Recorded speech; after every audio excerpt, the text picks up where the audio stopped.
प्रारब्ध के सभी दर्शकों को मेरा नमस्कार। मेरा नाम है संदीप आर के सिंह और आज हमारे साथ श्री पुष्कर अवस्थी जी डायरेक्ट स्टूडियो से। राम राम भैया। राम राम दादा। राम कैसे हैं आप? बढ़िया। हाँ, थोड़ा आमने सामने की बातचीत है, साथ में है तो वैसे ही की जाएगी।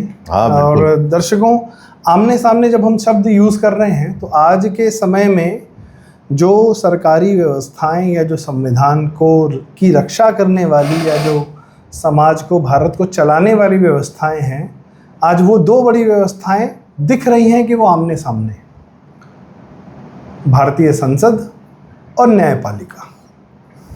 और न्यायपालिका कह रही है कि गवर्नर टाइम बाउंड हैं और राष्ट्रपति टाइम बाउंड हैं। संसद कह रही है कि यह फैसला यदि आपको करना है तो आप कॉन्स्टिट्यूशन बेंच से करेंगे, जो कि जिसमें कम से कम 5 चीफ जस्टिस, CJI के अलावा जो है सुप्रीम कोर्ट के 5 और 4 और चीफ जस्टिस हों।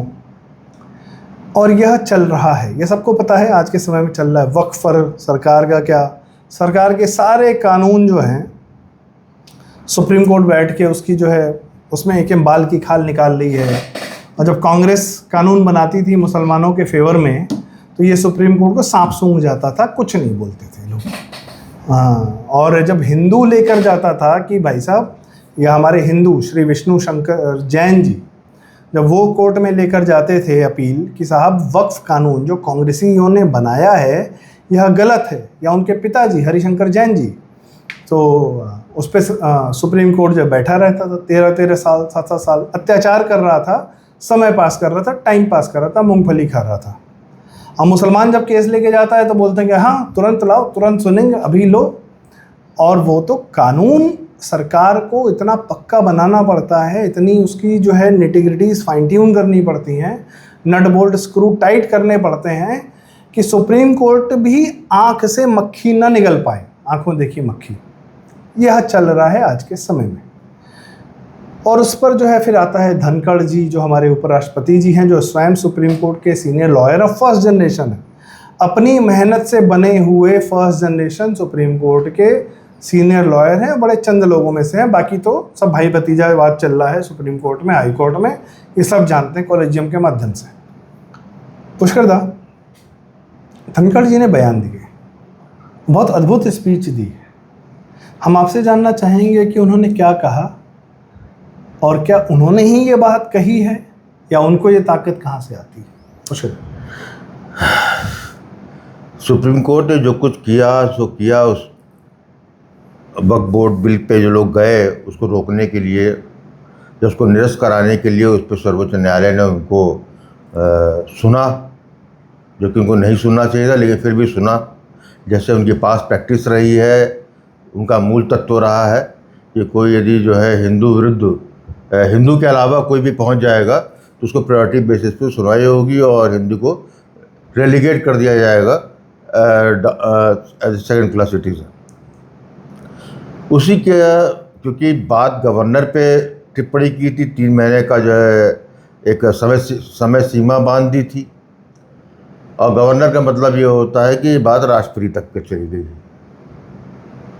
और मैं जैसे कि 2 दिन पहले मैंने कहा था, जब इसी विषय पे कोई बात हो रही थी कि राष्ट्रपति की तरफ से क्या प्रतिक्रिया आती है, क्योंकि राष्ट्रपति महोदया ने भी जो है अपने लीगल सेल से ज़रूर बात की होगी, उनके पास भी एक जो है ओपिनियन आई होगी। लेकिन वही मुझे लग रहा था कि राष्ट्रपति का पद ऐसा गरिमामय इतना वो है कि वहाँ से जवाब आएगा, यदि नहीं आएगा तो फिर इसका क्या रिपरकशन होगा।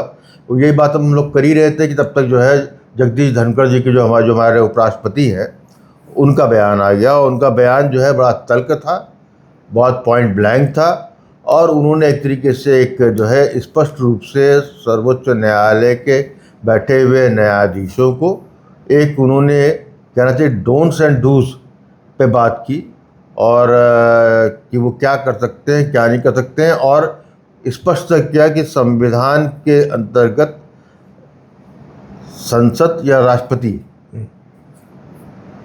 वो जो है एक अलग चीज़ है, और उसके जो कार्य है उस पर जो है हस्तक्षेप न्यायपालिका को नहीं करना चाहिए। और उसी संदर्भ में उन्होंने जो है जो हाई कोर्ट में जस्टिस वर्मा थे, जिनके घर से तथाकथित 15 करोड़ रुपए जले हुए नोट मिले नहीं थे। मिले थे ना वो मिले, और ना उसकी राख थी, वो ठीक है, वो नहीं मिले। मिले, नहीं मिले। रिपोर्टिंग हुई, बाकायदा वीडियो आया, नहीं हुई, सुप्रीम कोर्ट उसको नहीं मान रहा, सुप्रीम कोर्ट उसको डिलीट कर रहा। लेकिन ये बात क्योंकि जब उपराष्ट्रपति कह रहे हैं उस रुपए को बात में लेके, तो इससे फर्क नहीं पड़ता है कि सुप्रीम कोर्ट इस पर क्या सोचता है या क्या नहीं सोचता या क्या उसकी सफाई कर रहा है। उसके बाद से काफ़ी प्रतिक्रिया आई। प्रतिक्रिया जो है एक छोटा सा बीच में राइडर, क्या वर्मा जी जज साहब जो हैं वो तो चले गए इलाहाबाद हाई कोर्ट, अपने वापस वहीं पे जम गए हैं। क्या उन्होंने ये भी कहा है कि मुझे दिल्ली वाला अपना बंगला रखे रहना है, मैं उसको नहीं दूंगा? नहीं, बिल्कुल यही बात ही है। दिल्ली में जो उनका घर अलॉट था उसको उन्होंने रिटेन करने के लिए, उन्होंने छोड़ा नहीं है, और उसको रिटेन करने के लिए जो है अर्जी दी है कि मुझे बराबर दिल्ली आना पड़ता है, इसलिए मुझे जो दिल्ली में जो उनको बंगला मिला था वो बंगला रखने उनके हो स्वामित्व में कहिए या उनके उसमें जो है रखा जाना चाहिए। वो तो बात अलग हो गई। अब इस पे आते हैं कि धनखड़ जी की बात प्रतिक्रिया हुई। गनीमत है यशवंत वर्मा जी ने अखिलेश यादव, जिसके सरकार में वो स्वयं एडिशनल सॉलिसिटर जनरल, हाँ, उत्तर प्रदेश सरकार के, नहीं मुलायम सिंह ने करा था, मुलायम सिंह, हाँ, तो उन अपने मतलब जिन्होंने उनको वहाँ पर पहुँचाया, कि वो एक सरकार के वकील थे, उत्तर प्रदेश सरकार सपा सरकार के वकील थे, तो उन्हीं की तरह अपना घर का सारा टोटी बाथरूम टाइल वाइल उखाड़ के नहीं ले गए। ये इसके लिए हम यशवंत वर्मा जी को धन्यवाद देते हैं। बस ये है कि अपने पास रखा है, दिया किसी को नहीं है सर। तो उसके बाद जो है प्रतिक्रिया आई, कुछ न्यूज़पेपर, टाइम्स ऑफ इंडिया ने एडिटोरियल तो उस पर छाप दिया, और जो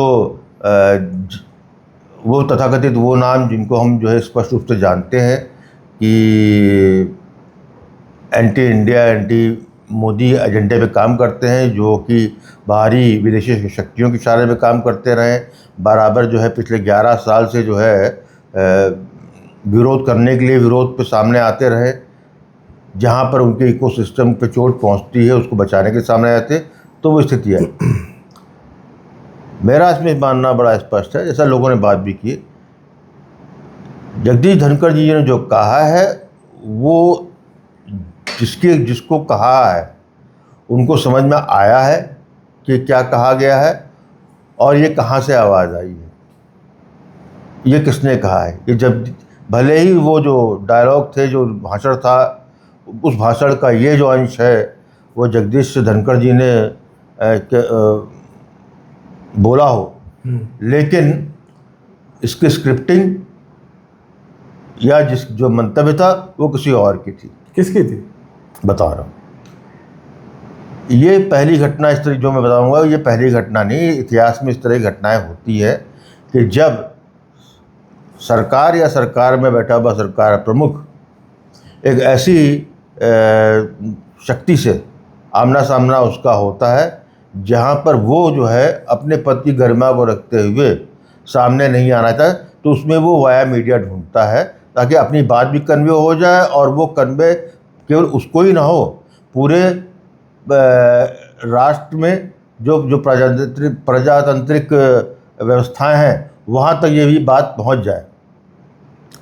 मुझको याद आता है कि 1864 का वाक़या है, बहुत पुरानी बात है। ये बात अमेरिका की है, यूनाइटेड स्टेट्स ऑफ अमेरिका की है। तब 1864 के चुनाव में अब्राहम लिंकन जो है राष्ट्रपति बन गए थे, और माइनॉरिटी राष्ट्रपति थे। सिविल वॉर होने वाला था या हो गया? सिविल वॉर नहीं, सिविल वॉर उनके बनने के बाद स्टार्ट हुआ, लेकिन ये था कि नॉर्थ और साउथ का डिवाइड हो गया था। लिंकन ने जो है संविधान की रक्षा की कसम खाई थी, और साथ में यूनियन को टूटने नहीं देंगे, वो इस पे अडिग थे। और उसी पक्ष में जो है उन्होंने जो है वहाँ पे जो अश्वेत थे, जो दास्ता का कानून था, उसमें उनका कि उनको हम फ्री भी करेंगे। आप ये कह रहे हैं कि लिंकन स्वयं, उनका बड़ा रोल है दास्ता के कानून को समाप्त करने में, पर लिंकन अमेरिका की कीमत पर वह कार्य नहीं करना चाह रहे थे। वो ये नहीं चाहते थे कि अमेरिका टूटे, और इसके लिए यदि उनको अश्वेतों की दासता या वाला कानून स्वीकार करने की भी ज़रूरत पड़ती तो वो तैयार थे उसके लिए। वो उनका कहना ये था कि जो है union of state of America can not be broken. दर्शकों, मैं आपसे बस ये कहना चाहूँगा, दादा जो कहानी सुना रहे हैं इसका आज के भारत में बहुत महत्वपूर्ण रोल है, प्रासंगिक है। कृपया इस कहानी को सुने जी। तो लिंकन को जैसे हम लोग तो जानते हैं कि लिंकन ने जो है अमेरिका से ये दासत्व को समाप्त किया, लेकिन सत्य ये था कि लिंकन जो है के लिए पहली प्रथम प्रायोरिटी दासत्व को ख़त्म करना या उसको कंटिन्यू करना बिल्कुल नहीं था। अब्राहम लिंकन का पहला कर्तव्य यह था कि जो दक्षिण के भाग नॉर्थ से अलग होकर अपने को जो है कॉन्फेडरेट के रूप में डिक्लेयर कर चुका था, जिसकी राजधानी रिचमंड थी, वो उसको बनाए रखना, जोड़े रखना। और उसके लिए उन्होंने अपने चुनाव में उन लोगों से भी सहायता ली जो दासत्व का विरोध कर रहे थे, विशेषतः नॉर्थ अमेरिका से। तो ऐसे में उनके देखा जाए तो उनके दो बड़े प्रबल विरोधी थे, सीवर्ड और एक सोलोमन चेस। सीवर्ड को भी उन्होंने कैबिनेट में जगह दी, वो सेक्रेटरी ऑफ स्टेट बने। और चेस जो कि बहुत रेडिकल एबॉलिशनिस्ट कहा जाता था, बहुत ही कट्टरपंथी थे दासत्व को लेकर, वो समाप्त करना चाहते थे, उनको अपना सेक्रेटरी ऑफ ट्रेजरी बनाया। मतलब उसको भारत के संदर्भ में देखें तो उसको आप वित्त मंत्री कह सकते हैं। लेकिन ये सब होता था, उसके बाद सिविल वॉर स्टार्ट हो गई, गृह युद्ध छिड़ गया। गृह युद्ध छिड़ गया था और जब गृह युद्ध शुरू हुआ तब लिंकन को ये नहीं आइडिया था कि युद्ध कितना लंबा चलेगा या इसमें कितनी जान माल की हानि होगी। और शुरू में जो है उस गृह युद्ध में नॉर्थ अमेरिका की हार हो रही थी। मतलब वो जो है हार का मतलब ये कि वो साउथ पे कब्जा नहीं कर पा रहे थे, और जो है साउथ अमेरिका को जो उनका कॉन्फेडरेट स्टेट बनाई थी उसको इंग्लैंड और फ्रांस दोनों से जो है सहायता भी मिल रही थी। साउथ और नॉर्थ में फ़र्क ये था, किस विचार पर युद्ध हुआ। नॉर्थ जो है वो थोड़ा सा इंडस्ट्रियलाइज्ड था और साउथ जो है पूरी तरह ज़मीन और एग्रेरियन और खेती की भूमि थी। वहाँ जमींदार थे जिनकी सारी ताकत स्लेवरी से आती थी। वो ब्लैक्स को जब स्लेव बनाते थे, ये उनकी ताकत थी। तो वो इस दास्ता के कानून के विरुद्ध थे और नॉर्थ वाले कह रहे थे कि इस दास्ता के कानून का विरोध होना चाहिए, ख़त्म होना चाहिए, ब्लैक्स को भी इक्वल ट्रीटमेंट मिलना चाहिए। इस बात पर नॉर्थ और साउथ का युद्ध हुआ। पर यह गृह युद्ध था जो अमेरिका के अंदर हुआ। जैसा कि दादा ने बताया, लिंकन नहीं चाहते थे कि किसी भी कारण से युद्ध हो, दास्ता ख़त्म हो, सब ठीक है, पर अमेरिका नहीं टूटना चाहिए। और साउथ अमेरिका नहीं, साउथ यूएसए के सारे जो स्टेट्स थे वह टूट कर अलग होने के लिए भी तैयार थे, स्वायत्तता के आधार पर भी तैयार थे, पर वह लिंकन नहीं चाहते थे। आपने बताया कि साउथ को फ्रांस और इंग्लैंड से भी समर्थन मिल रहा था कि दोनों में लड़ाई लगे, टूटे, इन पर हमारा कब्जा हो, हमारी कॉलोनी बनकर रहें, ऐसा कुछ जी। आज भी प्रासंगिक है, यह आज भी हो रहा है जी। फिर उसके में जो है जैसा होता है कि जब राजनीति में कोई आदमी है तो उसकी महत्वाकांक्षी भी होता है। शुरू में क्योंकि लिंकन सफल नहीं हो पा रहा है तो युद्ध जीतने में, तो जितना बुद्धिजीवी वर्ग था न्यूयॉर्क में बैठा हुआ था, या जो और रिपब्लिकन के जो और कॉकस था, विशेष वो लोग जो दासत्व को समाप्त करना चाहते थे, उनका एक कॉकस बना और वो जो है चेज में अपने का नया राष्ट्रपति के रूप में देखने लगे। और चेज की खुद की महत्वाकांक्षा जो थी 1864 के चुनाव में रिपब्लिकन पार्टी का राष्ट्रपति का कैंडिडेट बनने की थी। इसी के तहत जो है चेज बार बार जो है दबाव बनाते थे लिंकन पे, और किसी न किसी बात पे जो अपना इस्तीफा जो है देने की धमकी देते थे, जो कि गृह युद्ध के काल में अब्राहम लिंकन अफोर्ड नहीं कर सकते थे उनका रिजिग्नेशन। और जिस हिसाब में जो वित्तीय संकट था उस वक्त जो है, उसको जिस तरह चेज चला रहे थे बहुत अच्छी तरीके से, तो उसको बनाए रखना भी जरूर था। यहाँ पर 1864 के चुनाव के लिए जब रिपब्लिकन पार्टी से पार्टी कैंडिडेट का नॉमिनेशन होने लगा तो फिर जो है चेज का नाम उसके अंदर आया। चेज ने जो है ये सेक्रेटरी ऑफ ट्रेजरी रहते हुए उस चीज़ को बढ़ावा देने, जो उसके समर्थक थे उनको बढ़ावा देते रहे, तो जो उनका नाम जो है लिंकन की जगह इनका नाम सामने आ जाए। ऐसी स्थिति में लिंकन को ये बात मालूम थी। लिंकन ने उससे पहले जो है बिल ऑफ इमेंसिपेशन, अश्वेत बिल कानून पे उन्होंने ऑलरेडी दस्तखत कर दिए थे, लेकिन उसको रिलीज़ नहीं किया था। उसके अंदर उस वक्त जो है लिंकन ने बहुत स्पष्ट रूप से कहा कि मैं इसे कर तो रहा हूँ, लेकिन वो बॉर्डर स्टेट के लिए किया, उन स्टेट के लिए किया जो दक्षिण के कॉन्फेडरेट स्टेट अमेरिका का बना था, जो दक्षिण के राज्य जो उन पर सैनिक कार्रवाई हो चुकी थी और जिसको जो है यूनियन जीत चुकी थी, उनको बॉर्डर स्टेट कहा गया। वहाँ पर जीते हुए भूभाग पे दासत्व ख़त्म करने की बात कही। और फिर उन्होंने बहुत एक सर्वकालीन एक बात कही, वो ये कही थी कि for United States America to remain united, for that if I have to abolish slavery, I will abolish. If I have to partially abolish the slavery, I will do that. And if I have not to abolish slavery, I will not abolish it. मतलब राष्ट्र को जो है एक रखने के लिए, राष्ट्र को टूटने से रोकने के लिए, यदि दासत्व को समाप्त करना शर्त पहली है, समाप्त करेंगे। यदि शर्त यह है कि कुछ जगह किया जाए, कुछ जगह न की जाए, वो स्वीकार है। और यदि दासत्व को ख़त्म ना करके भी अमेरिका जो है यूनाइटेड रह सकता है, तो वो भी करने को तैयार। ये बातें चेज को सब अच्छी नहीं लगी थी, या जो यूनियन तथाकथित जो उत्तरी अमेरिका जो था उस वक्त का यूनाइटेड स्टेट्स, जिसको यूनियन कहते थे, वहाँ पर जो रेडिकल एलिमेंट उनको पसंद नहीं आया था। इसीलिए चेज का दोबारा 1864 के रिपब्लिकन पार्टी के नॉमिनेशन में नाम आने लगा। छोटा सा एक बात दादा, चेज का ये जो व्यवहार था, यह सोच थी, यह सोच और व्यवहार और समझ हम आज के अपने हिंदू समाज में भी देखते हैं कि जब नेतृत्व यह कहता है कि भारत की कीमत पर, ठीक है जो चल रहा था अपनी जगह है, हम सुधार करते रहेंगे, पर भारत की कीमत पर नहीं करेंगे।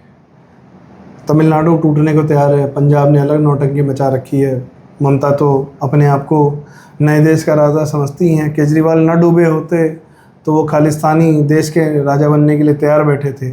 और इस प्रकार के व्यवहार उद्धव ठाकरे और तेजस्वी और अखिलेश सबके, तो प्रासंगिकता यहाँ से भी आती है कि सब कुछ होगा और उसमें भारत की अक्षुण्णता जो है, संप्रभुता बनी रहेगी, यह पहली शर्त है। और यदि नहीं होगा या अपने समय पर होगा, वे अटल जी राम जन्मभूमि नहीं देख पाए, अटल जी आर्टिकल 370 का ख़त्म होना नहीं देख पाए, और उनके जीवन काल में नहीं हुआ, बाद में हुआ, पर हुआ। तो आज भी वह नींव बनाई जा रही कि आज नहीं हुआ कल होगा, लेकिन देश बना रहना चाहिए। सरकारें आएंगी, पार्टियां बनेंगी, बिगड़ेंगी, पर यह देश रहना चाहिए। यही मूल मंत्र है जो लिंकन का भी था, यही अटल जी का भी था और आज की उसका भी है। अब ये विषय थोड़ा बहुत भटक जाएंगे, मैं प्रासंगिकता ला रहा हूँ। लेकिन अब्राहम लिंकन ने किया अंतिम में बात के साथ क्या, चेज भी एक मानसिकता है जो आज के कई लोगों का प्रतिनिधित्व करती है। बस यही बताना चाह रहा था, चेज ने क्या किया फिर। जब चेज को एक समर्थक थे सेनेटर पुलमर्नी, उन्होंने एक जो है फ्रेंड्स ऑफ चेज करके जो है एक सीक्रेट ऑर्गेनाइजेशन बनाया और एक टैबलेट जो है, एक पेपर लिखा जिसमें कि चेज को क्यों 1864 में राष्ट्रपति होना चाहिए, लिंकन क्यों नहीं होना चाहिए, इस पर एक उन्होंने एक ऐसे लिखा और उसको पुलमर्नी नोट्स कहलाया, क्रॉनिकल कहलाया गया वो, और उसको सारे अखबारों में और थ्रू पोस्ट ऑफिस लोगों के घर में पहुंचाया गया। ये जो है कागज़ लिंकन के पास ही पहुंचा और ये उससे लिंकन पे दबाव पड़ा कि ये कैबिनेट का हिस्सा बने रहते हुए सोलोमन चेज ने जो है अपना नाम सामने रखा है, तो उसमें लिंकन ने उस वक्त तो कहा कि रिजर्वेशन ही नहीं लेंगे हम, क्योंकि इसमें चेस के समर्थक लोग हम लोगों ने किया है, तो देखते हैं उसमें करते क्या है लिंकन। उसमें एक और महत्वपूर्ण किरदार आया था फ्रैंक ब्लेयर का। Frank Blair senior editor in chief थे वॉशिंगटन ग्लोब के, बहुत शक्तिशाली अखबार था उस ज़माने का, और साथ में डेमोक्रेटिक पार्टी के सदस्य भी थे। अच्छा। लेकिन बाद में जो है जब रिपब्लिकन पार्टी बनी तो उन्होंने रिपब्लिकन पार्टी बनने में उन्होंने मदद की। और फ्रैंक ब्लेयर के 2 लड़के थे, एक था फ्रैंक ब्लेयर जूनियर और दूसरा था मॉन्टेगोमरी। तो मॉन्टेगोमरी तो जो है लिंकन की कैबिनेट में मिनिस्टर बना, और दूसरा था जो फ्रैंक था वो पहले सीनेटर था, बाद में कांग्रेसमैन बना। लेकिन जब सिविल वॉर स्टार्ट हुई तो ये कांग्रेसमैन और सीनेटर जो है ये यूनियन की तरफ से लड़ने भी गए। तो उसमें तो वो फ्रैंक ब्लेयर यूनियन में सेना में शामिल हुआ, लेकिन उसके जो है कुछ खिलाफात थी, जो सेक्रेटरी ऑफ वॉर थे, तो उन्होंने उसका जो है जो कमीशन था आर्मी वाला वो ख़त्म कर दिया, तो वो सिंपल एक कांग्रेसमैन में रह गया था। वो लिंकन के पास आया था कि उसके साथ प्रॉब्लम है, ये है, साथ में ये वो इसके बारे में बात भी करता है। तो फिर वो कहता है मैं लिंकन से कि ये जो है बड़ा भ्रष्टाचार है सेक्रेटरी ऑफ ट्रेजरी के डिपार्टमेंट में, और मेरे पास जो है वो है सबूत है। तो लिंकन वो उनसे इशारा मार लेना चाहते थे। लिंकन ने उससे कहा ठीक है भाई, यदि मेरे एडमिनिस्ट्रेशन में कुछ इस तरह का हो रहा है और यदि तुम इतना आयदा उसको समझते हो तो तुम्हें जो कुछ कहना है तुम कह सकते हो। तो फ्रैंक ब्लेयर ने जाके पहला काम तो ये किया कि हाउस ऑफ रिप्रेजेंटेटिव में जाकर जो है ट्रेजरी डिपार्टमेंट में व्याप्त भ्रष्टाचार को पे बात की। उसमें ब्लेयर की इस स्पीच से पहले चेज कितनी बार अपना इस्तीफा लिंकन के सामने रख चुके थे और लिंकन ने मना कर दिया। उससे पहले चेज जो है कम से कम जो है 2 बार इस्तीफा दे चुके थे, तो लिंकन ने मना कर दिया था। हाँ, नहीं लिया था। तो प्रेशर टैक्टिक्स थी। हाँ, चेज की। तो चेज उस वक्त जो है वहाँ नहीं थे हाउस ऑफ, तो वो अपने ऑफिस बैठे थे, उनको पता लगता है, बताया जाता है कि भाई फ्रैंक ब्लेयर ने जूनियर ने जो है बड़ी कटु आलोचना की है डिपार्टमेंट की और भ्रष्टाचार के आरोप लगाए हैं। तो चेज ने सोलोमन चेज खुद अपने में बड़े ईमानदार थे, तो उन्होंने पूछा अपने सहयोगी से कि ये जो है क्या इल्ज़ाम है। तो सबने कहा कि भाई वहाँ पर उन्होंने प्रस्ताव रखा था लेकिन उस पर वोटिंग नहीं हो पाई, क्योंकि उनके पास ब्लेयर के पास जो है समर्थन ज़्यादा नहीं था। हम लोगों का जो चेज के समर्थक थे उनका समर्थन ज़्यादा था, और दूसरी बात ये थी कोई स्पेसिफिक आरोप नहीं था, जलेबी थी। तो चेज ने कहा कि इस तो मेरी भी मॉरल ड्यूटी बनती है कि मैं अपना इस्तीफा दे दूँ। मतलब कोई सबूत वगैरह इतने डायरेक्ट नहीं थे, कहा सब कुछ जा रहा था। शायद वैसे ही सीजर वाली मार्क एंटनी वाली स्पीच वो ही कुछ डिपार्टमेंट पे था, चेज पे नहीं था। हाँ, वही कह रहा हूँ कि सब कुछ कह भी दिया और नहीं भी। तो चेज ने जाकर जो है लिंकन को अपना इस्तीफा दिया, तो लिंकन ने उस इस्तीफे को वापस कर दिया और उसने कहा कि we can not control our friend. तो उन्होंने कहा कि फ्रैंक ब्लेयर जो है राष्ट्रपति पे थोड़ा उन्होंने इल्ज़ाम लगाया कि फ्रैंक ब्लेयर ने जो है किया और आप उसको रोका नहीं। तो उन्होंने कहा ना तुम अपने दोस्त को रोक सकते हो ना हम, तुम्हारे दोस्तों ने तुम्हारा राष्ट्रपति नॉमिनेशन के लिए प्रयास किया, उसमें तुम्हारा कोई अधिकार नहीं था। इसी तरह फ्रैंक ब्लेयर ने जो कुछ कहा और कोई स्पेसिफिक बात नहीं है, इसको छोड़ो। तो तीसरी बार जो है लिंकन ने वो इस्तीफा चेज को वापस किया, बात यहाँ ख़त्म हो गई। उसके बाद फिर आता है फ्रैंक ब्लेयर आता है लिंकन के पास, तो लिंकन कहता है कि तुम बोलते तो बहुत ज़्यादा हो लेकिन वहाँ तो सब कुछ था नहीं। तो उसने कहा नहीं, मेरे पास स्पेसिफिक कुछ उदाहरण है। फिर बताता भी है वो कि उस ज़माने में जब वॉर चल रहा था तो जो परमिट्स दिए जाते थे तो नेचुरल है कि लोग अपने आदमियों को परमिट देते थे ताकि जो है युद्ध में जो दिक्कतें हो रही हैं उसमें शॉर्ट टर्म चीज़ें ली जाती हैं। ख़ास तौर से मूंगफली का एनमी स्टेट से ख़रीदने वाली बात थी, वो भी चल रहा था। तो ये था कि ट्रेजरी डिपार्टमेंट में जो लोग थे जिनको इसने चेज ने अपॉइंट किया था, वो जो है ऐसे लोगों को परमिट दिया गया जिनकी कह सकते हैं कि ऑनेस्टी संदिग्धता थी या जो है लॉयल्टी संदिग्ध थी। तो चेज मनमोहन सिंह थे, तो फिर- स्वयं में बहुत ईमानदार थे, लेकिन नीचे जो चल रहा था तो चलने फिर दिया। तो फिर सलमान ने अब्राहम लिंकन ने फ्रैंक बेयर से कहा कि भाई if you have something specific then be specific. और फिर उससे कहा कि क्या तुम्हारा आर्मी में कमीशन क्या क्या मामला है।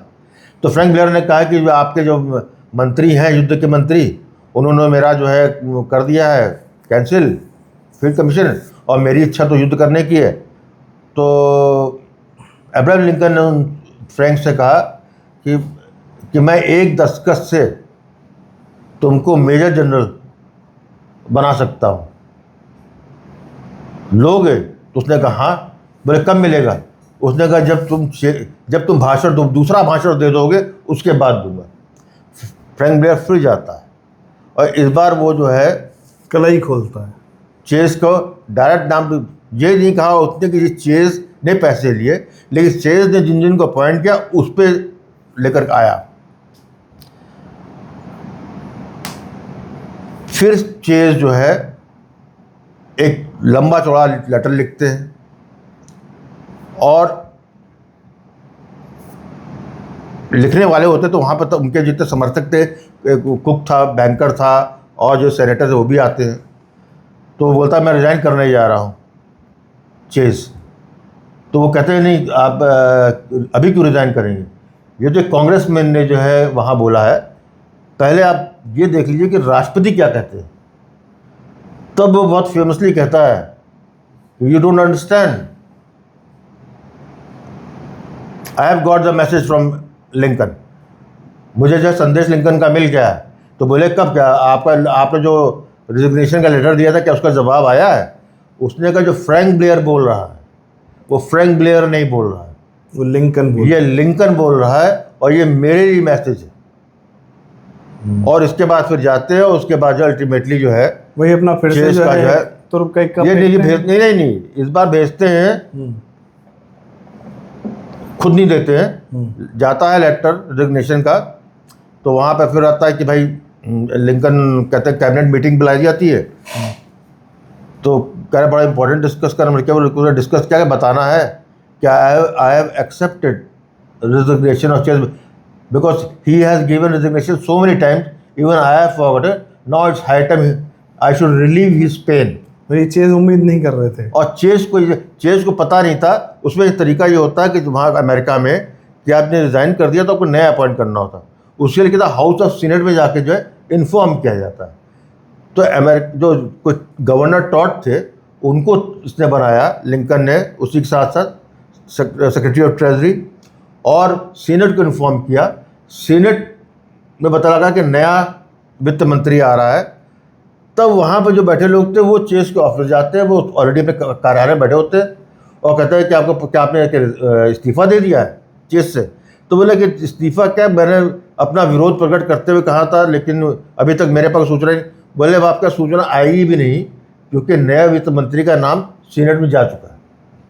तो मेरा कहने का था ये भारत के प्रधानमंत्री नरेंद्र मोदी का भारत के सर्वोच्च न्यायालय को जगदीप धनखड़ की तरफ से मैसेज था, ग्लव्स इज ऑन। गंदगी कितनी चाहते हैं ये तय सर्वोच्च न्यायालय में बैठे लोगों को करना है। सरकार अपनी नीयत साफ कर चुकी है कि जो है अब जो है बस हो गया है। बस वो चाहते हैं कि जो अभी तक गरिमा बनी हुई है, जिस तरीके से सर्वोच्च न्यायालय के न्यायाधीशों के पाप अभी तक छुपे हैं, तो भारत के स्वस्थ लोकतंत्र के लिए बेहद ज़रूरी है। ये मोदी जी समझते हैं भारत के भविष्य के लिए, भारत कि जो है sustenance के लिए। न्यायपालिका के जो है वो उसके पुराने पाप वैसे दबे रहें और नई शुरुआत करें। और यदि नई शुरुआत नहीं होती है, भारत के संप्रभुता को ये सर्वोच्च न्यायालय से खतरा होता है, तो निश्चित रूप से भारत प्रथम की जो भूमिका प्रधानमंत्री नरेंद्र मोदी की है वो सब रहेगी। यहाँ पर जो पहले बात की थी लिंकन और मोदी में, दोनों में, दादा एक छोटी सी बात, हाँ, क्या धनखड़ जी ने जो संदेश दिया है इसका पैरेलल आपने अब्राहम लिंकन के यहाँ से निकाला? मैं रामायण से भी जोड़ना चाहता हूँ। क्या धनखड़ जी अंगद वाला संदेश लेकर गए थे रावण के पास श्री राम का?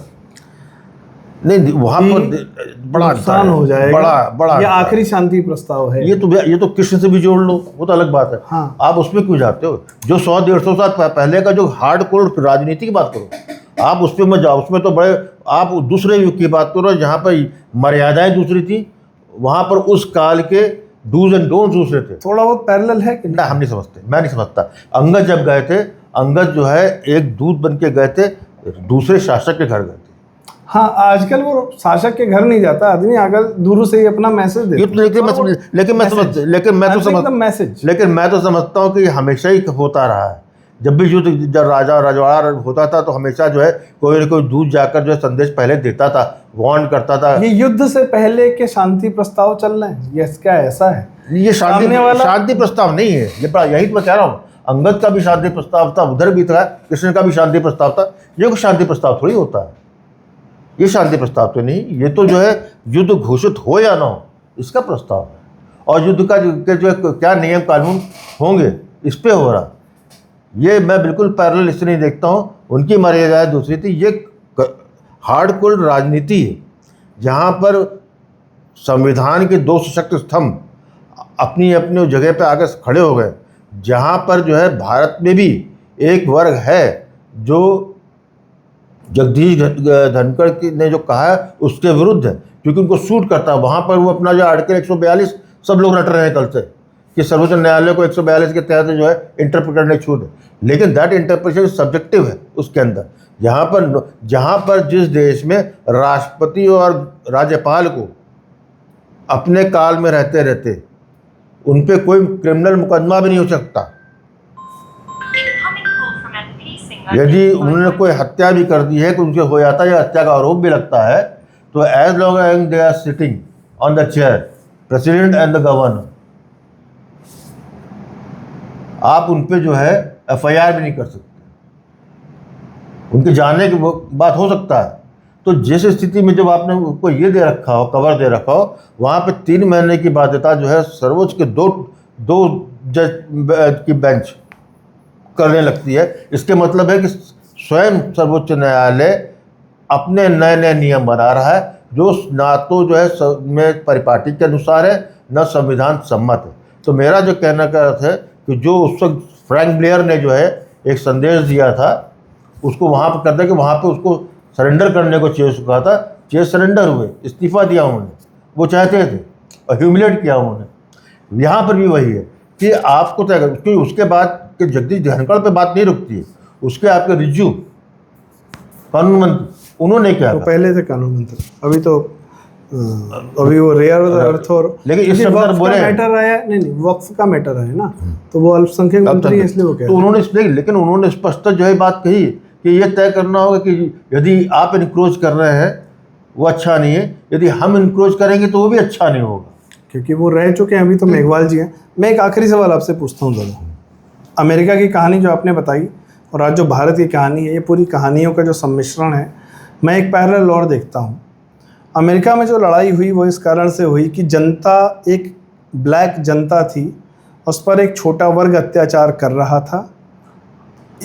उसी देश का एक हिस्सा चाहता था कि यह अत्याचार कम से कम कानूनी रूप से समाप्त हो, बाकी आगे जो होगा ठीक है। तो जनता पर होते हुए अत्याचार सत्ता में रहने वाले लोग नहीं देख सकते थे अपनी आंखों से। जो पुरानी व्यवस्था चल रही थी उसको ध्वस्त करना चाहते थे, इसलिए उन्होंने प्रयास किया। और जो पुराने जमींदार धनाढ्य, जो उनके बच्चे जो 200 साल से उसी एलीट सिस्टम के पार्ट थे, वो इस घृणित कानून को समर्थन कर रहे थे। बैक टू इंडिया, ये सुप्रीम कोर्ट, ये लुटियंस, ये कांग्रेस, ये दिल्ली मीडिया, ये सारा तंत्र वह है जो अंग्रेज़ों ने, जो अंग्रेज़ों के कृपा पात्र थे, उनके बच्चे हैं, पोते हैं, चाचा हैं, भतीजा, नाती पोते हैं। यही वो वर्ग है। Particularly with collegium system, supreme court ने तो यह घोषित कर दिया है कि हम चाचा भतीजा पार्टी हैं और हम देश चलाने को इच्छुक हैं। हम चुन के नहीं आएंगे, हमारा आपस में सिस्टम चलता रहेगा, हमारा अपना एक कुआं है, उसी के सारे मेढक ही, सारा ज्ञान जो माँ सरस्वती का कानून का है वो इसी कुएं में आता है, बस चाचा भतीजा बच्चों को मिलता है। वही आप धनखड़ जी ज़मीन से आते हैं, किसान के बेटा हैं, जाट समाज से आते हैं, सुप्रीम कोर्ट लॉयर बनते हैं, वाइस प्रेसिडेंट बनते हैं। मोदी जी ज़मीन से आते हैं, गुजरात से उठते हैं, प्रधानमंत्री बनते हैं संघर्ष करके। राष्ट्रपति द्रौपदी मुर्मू जी का जीवन तो इन दोनों से भी कठिन रहा है। उड़ीसा के समाज से आती हैं, विधायक बनती हैं, क्या क्या झेलती हैं, personal life, professional life, everything, राष्ट्रपति बनती हैं। जमीन से उठा हुआ आदमी आया है ऊपर, आज वह समाज और उसको जनता का समर्थन हासिल है। वो जनता पर होते हुए दिल्ली के लोगों द्वारा किए हुए अत्याचारों को दूर करना चाहता है, पर ये दिल्ली की जो कोटरी है, जो गिरोह है, जो मिला जुला गिरोह है, यह चाहता है कि नहीं, जनता के लोगों का जनता पर नहीं चलेगा, हमारे बाप दादा चलाते आए, हम ही चलाएंगे। यह पैरेलल दिखता है। क्या यह संघर्ष इस बात का भी है, फ्यूडलिज्म वर्सेस आम जनता का? आज आम जनता सत्ता में है, फ्यूडलिज्म टूट रहा है, क्या यह भी एक संघर्ष है? ये संघर्ष को तो यदि वर्ग संघर्ष में इस पर ना पढ़ो, उसका मैं इसको मैं इस तरह वर्ग की मैं वामपंथियों का लैंग्वेज नहीं इस्तेमाल कर रहा हूँ, ये मैं समझने का प्रयास कर रहा हूँ। फ्यूडल सिस्टम का नहीं, ये हमेशा जो है विचारधारा जब परिवर्तन आता है तो जो पुरानी विचारधारा से में लिप्त होकर जो संप्रभुता प्राप्त होती है, जो उनकी जो है उन्होंने एक्यूमुलेट किया होता है, उसको जो है कोई आदमी छोड़ना नहीं चाहता। उसके लिए एक दो पीढ़ी तक संघर्ष होता है और हटता है। तो इसको उस रूप में ही मैं देखता हूँ कि ये पहले भी होता रहा है और ये अब देखने, क्योंकि हम इस जनरेशन में हैं, हम इसको पलटता हुआ देख रहे हैं। ये कौन लोग हैं जिसको हम लोग सो कॉल्ड यहाँ भारत में इकोसिस्टम कहा जाता है।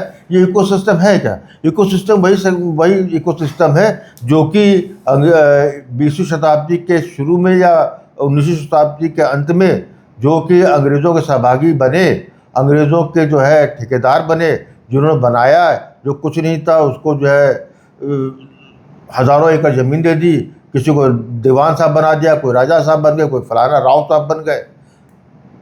वो लोग थे, उनको ठेकेदारी मिलती, उन्हें काम मिलता था।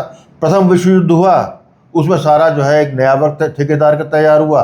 ये दिल्ली का लूटन फूटन वहीं से उसी से ही बना। यही लोग थे जो उन्होंने, जैसे आज आश्चर्य होता है कि जलियांवाला बाग में जनरल डायर का जो है उस ज़माने में पैसा देने वाले लाला थापर थे, जो आपके रोमिला थापर के जो है बाप थे, और करण थापर के चचेरे दादा थे।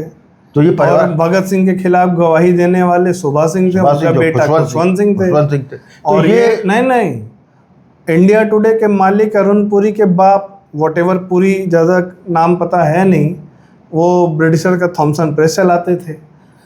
टाइम्स ऑफ इंडिया के ग्रुप के मालिक जैन साहब लोग, साहू जी लोग, 47 में अंग्रेज उनको अपना बेनेटन कॉलम सौंप कर जाते हैं। तो भाई ये वही अंसल्स, उनके ठेकेदार थे, ब्रिटिशर्स के कॉन्ट्रैक्टर्स थे। तो ये एक वर्ग है जो कि सब दिल्ली के पास, जिसके पास 125-150 साल की लेगेसी है। तीस्ता सी तलवाड़ के दादाजी तो उस समय ब्रिटिशर्स के द्वारा स्थापित सुप्रीम कोर्ट के कुछ ना कुछ थे, वो जज से पता नहीं क्या थे। ये तो भाई मेरा कहना है कि 150 साल की लेगेसी जो वर्ग लिए है, जो वो अब टूट रहा है, उसकी चिंगाड़ है, उसकी तकलीफ है और उसको लेके से हो रहा है। तो कॉलेजियो आपका सर्वोच्च न्यायालय में भी जो बैठे हैं, गर्मी में भी काला लबादा पहनते हैं, काम कम करते हैं, छुट्टी ज़्यादा लेते हैं, वो भी जो है जिस तरीके से उनको भी कष्ट इसी बात का है। उन्होंने कोकून बना लिया। जब भारत की राजनीति जो है भ्रष्टाचारी हो गई और मॉरल वैल्यूज़ कम हो गए, तो सर्वोच्च न्यायालय ने वो अधिकार अपने उनको चुनने का अधिकार जो पहले था संसद के पास, पहले तो प्रधानमंत्री ने अपने हाथ में रखा, वो गलत काम हुआ, हमने डेमोक्रेसी तोड़ी। प्रधानमंत्री बनाते था, संसद के पास कभी रहा वो अधिकार ही नहीं रहा। सर्वोच्च न्यायालय पहला प्रधानमंत्री जो है सबकी छाती पर बिना एक वोट पाए बन गया। नेहरू ने बनना और गांधी जो ब्रिटिशर्स के चेले थे उन्होंने बनवाया। तो ना पटेल बने, ना अम्बेडकर बने, ना सुभाष बोस बने। हाँ, तो ये उसी की है लड़ाई और कुछ बात नहीं है। और ये इसी तरीका मैंने कभी कह दिया है कि किसी भी राष्ट्र की न्यायपालिका की गारंटी होती है उस राष्ट्र का भविष्य क्या होगा। सब बेईमान हो जाए, सब भ्रष्टाचारी हो जाए, चलता है, लेकिन जब कोर्ट जो है, सर्वोच्च न्यायालय, वो जो अपने आप में बेलगाम हो जाए तो फिर परेशानी आती है। तब फिर कहीं ना कहीं जो है आपको लाइन ड्रॉ करना पड़ता है। यदि आप जो है मॉरली वीक है, राजनीतिक नेतृत्व आपका वीक है, राजनीतिक नेतृत्व कमज़ोर है, राजनीतिक नेतृत्व भ्रष्ट है, तो सर्वोच्च न्यायालय से किसी भी भ्रष्टाचार या किसी भी उनके अहंकार से आप टक्कर नहीं ले सकते। लेकिन भारत सौभाग्यशाली है कि आपके पास जो है कम से कम राजनीतिक नेतृत्व ऐसा है जिसके एक जो है मॉरल अपर हैंड है, और इसीलिए उसी अपर हैंड के कारण ही जो है उपराष्ट्रपति जगदीश धनखड़ जी से जो है संदेश सर्वोच्च न्यायालय को पहुंचा दिया गया है। मैं समझता हूं कि आगे देखिए होता क्या, कुछ ना कुछ जो है होने ही जा रहा है, होने वाला। बहुत अच्छा हो, देश को ना पता लगे क्या हुआ, और मामला जो है बिना किसी उसके जो है बैक चैनलिंग से निपट जाए। हाँ, जैसे बैंकों की हालत खराब थी, क्योंकि वो नहीं होगा तो गंदगी और होगी। और जैसा फिर मैंने कई बार कह चुका हूँ कि गृहयुद्ध की स्थिति चल ही रही है, गृहयुद्ध है ही, चल ही रहा है। अब यह है कि अब्राहम लिंकन अमेरिका में गृहयुद्ध पे एडमेंट थे, उन्होंने वो ज़्यादा मैं कह सकता हूँ कि संवेदनशील इस बात को अपने विश्वास पे कि अमेरिका का संविधान कोई नहीं तोड़ सकता है, अमेरिका टूट नहीं सकता है, वो इतना ज़्यादा उस पर रिजिड थे कि उनको जो है गृहयुद्ध शुरू करने में उनको बिल्कुल हिचक नहीं हुई। जबकि हकीकत ये है कि जब उन्होंने गृहयुद्ध का ऐलान किया तब लोग शॉक्ड रह गए थे, किसी को उम्मीद नहीं थी कि एक माइनॉरिटी प्रेसिडेंट जो है गृहयुद्ध में अमेरिका को झोंक देगा, और उन्होंने किया। हम उसी परिस्थिति में आ गए, सर्वोच्च न्यायालय भी बेलगाम रहा, तो फिर जो चीज़ जो है कुछ समय बाद होनी वो पहले होगी, फिर कुछ चीज़ें आपके हाथ में भी नहीं रहेगी। तो मैं समझता हूँ कि ये एक पैरेलल है, हमको दिख रहा है, और आशा यही करता हूँ कि सर्वोच्च न्यायालय और भारत की संवैधानिक जो और हैं तंत्र, वो अपना जो है सामंजस्य बैठा लें, एक दूसरे को। न्यायालय या न्यायपालिका वगैरह की जो बात कर रहे हैं दादा, अगर वो भारत विरोधी है और वो भारत विरोधी तत्वों का संरक्षण कर रही है, या तो वो कोई इंडिविजुअल अतीक अहमद, मुख्तार अंसारी उस प्रकार के, या भ्रष्टाचारी लालू, तेजस्वी, अखिलेश, मुलायम, कांग्रेस की सोनिया और ये वो कपिल सिब्बल और 2G लॉस थ्योरी, ए राजा, डी राजा और डीएमके, स्टालिन के लिए अगर वो राष्ट्रपति से लड़ाई लड़ने जा रही है, हेमंत सोरेन को छुट्टी दे रही है, केजरीवाल को छुट्टी दे रही है कि जाओ चुनाव लड़ो, किसी प्रकार से सत्ता में आओ, हमको मोदी से मुक्ति दिलाओ, योगी से मुक्ति दिलाओ, और मुसलमानों के केस सुन रही है, वह मुसलमान जो घोषित रूप से भारत का विरोधी है, वह हर अपने कर्म से, हर अपनी बात से बता रहा है कि हम भारत विरोधी हैं, हमने पाकिस्तान, बांग्लादेश भारत से ले लिया, हम केरल, कश्मीर और सब कुछ करेंगे। और न सिर्फ भारत हिंदू दोनों एक साथ है। भारत ज्योग्राफिकल बाउंड्री होगी, हिंदू उसकी आत्मा है। किसी एक पर आघात जो है वह आघात है। हड्डी टूट जाए तो शरीर को तकलीफ है, किडनी में फेल हो जाए तो शरीर को तकलीफ है, दोनों एक दूसरे के पूरक हैं। इंटरनल ऑर्गन हिंदू है, एक्सटर्नल ऑर्गन भारत है। अगर इसके विरोध में यह सुप्रीम कोर्ट और इसके तत्व कैंसरस वाला बिहेवियर करते हैं, कैंसर सेल वाला बिहेवियर करते हैं, तो कीमोथेरेपी होगी। हाँ, प्रस्ताव यह चल रहा है कि भाई मत करो, मजबूर, ठीक हो जाओ, आयुर्वेदिक दवा दे रहे हैं उससे ठीक हो जाओ, और नहीं मानोगे तो हम घर में घुस के मारेंगे। इसी के साथ दादा बहुत बहुत धन्यवाद आपका, आपने हमें समय दिया, बड़े अच्छे से एक्सप्लेन किया कि भारत की राजनीति इस समय क्या है, और उस राजनीति का न्यायपालिका भी बहुत बड़ा हिस्सा है, अलिप्त रहती है, सारे पावर एंजॉय करती है, पर धनखड़ जी आपके एक अद्भुत वीर हैं, योद्धा हैं, जिसका सम्मान होना चाहिए। और कल्याण बनर्जी जैसे 2 टके के लोग उनका मजाक उड़ाते हैं और मुसलमानों के वक्फ के समर्थन में खड़े हो जाते हैं, और ममता जैसे लोग उनको, ऐसे लोगों को भेजते हैं संसद में। तो ये समझने वाली बात है कि मुस्लिम वोट बैंक द्वारा समर्थित तंत्र कौन सा है, नेता कौन से हैं, और भारत के समर्थन में तंत्र कौन सा है, नेता कौन से हैं, ज़मीन से कहाँ उठ के आते हैं, ये बाइफर्केशन हमको आपको जानना बहुत ज़रूरी है, जिसके पैरेलल्स इतिहास में मिलते हैं। जहाँ पर अमेरिका जैसा देश मजबूत हुआ गृह युद्ध होने के बाद, तो जैसा दादा ने कहा कि शायद हम उस दिशा में आगे बढ़ गए हैं। 47 एक मौका था जब सुधर सकते थे, पर नहीं सुधरे। मे बी जी किसी भी राष्ट्र का उत्थान जो है दो ही समय होता है, यदि उसको किसी आक्रांता से जब मुक्ति मिलती है वो स्वतंत्र होता है, या फिर जो है गृह युद्ध होता है। जब तक जो है भूमि जो है रक्त से सिंचित नहीं होगी तब तक संभव नहीं। हम पे एक अपॉर्चुनिटी थी 15 अगस्त 1947 में एक नया दिशा देने की, लेकिन दुर्भाग्य से भारत का रहा जो शासक आया वो जो है पुराने आक्रांत जो थे उन्हीं के ही गुलाम रहे। और ये हमारे यहाँ भी रहा है कि गुलाम वंश यहाँ रहा है, गुलामों से देश को चलाया गया है। तो अंग्रेज़ों ने भी अपने बुरे गुलामों से जो है देश को चलाया। अब भारत ने नाम मंजूर कर दिया है 2014 में, 2025 आ गया है। यदि गृह युद्ध ही एक परिणति है तो फिर उसको भी हमें स्वीकार करते हुए हमको एक मौका गृह युद्ध को भी देना चाहिए। जी, आज रशिया अपनी अक्षुण्णता ही बरकरार करने के लिए यूक्रेन में घुस गया, क्योंकि यूक्रेन में अमेरिका आके बैठना चाह रहा था रशिया को ही ध्वस्त करने के लिए। तो अपनी सुरक्षा के लिए दूसरे देश में जाके बैठना पड़े, ज़रूरी है, चलेगा। दुश्मन को जानना समझना बहुत ज़रूरी है, और इससे पहले वह कुछ करे। आप उसको शांति के प्रस्ताव भिजवा रहे हैं, नहीं मानेगा तो देखा जाएगा। बहुत बहुत धन्यवाद दर्शकों, आपने हमें सुना। कृपया अगर आपको ये बातचीत ज़रूरी लगी और ये फॉर्मेट सही लगा हो तो कृपया हमें अपने कमेंट्स में अपनी राय ज़रूर बताएं।